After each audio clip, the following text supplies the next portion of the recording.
Police হয়ে একজন পানি আমার ভাইটা চাইলো, পানি দিল না, পানি না দিয়ে না দিত, কিন্তু কারবালার কায়দায় তাকে পানি মুখের সামনে আবার নিয়ে আসছে। অতএব আমি মনে করি পুলিশও এই তাদের সাথে জড়িত আছে।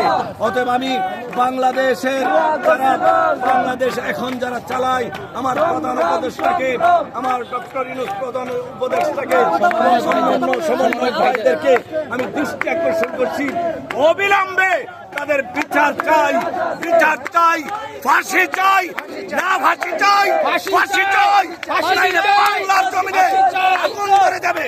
আমরা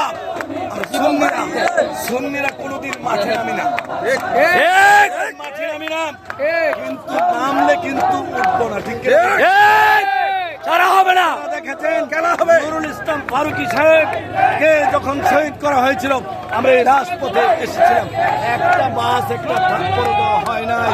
হ্যাঁ, 26 তারিখও বাংলাদেশের কোথাও কোনো অপ্রীতিকর ঘটনা ঘটে নাই, আজকেও ঘটে নাই, ঘটবে না ইনশাল্লাহ।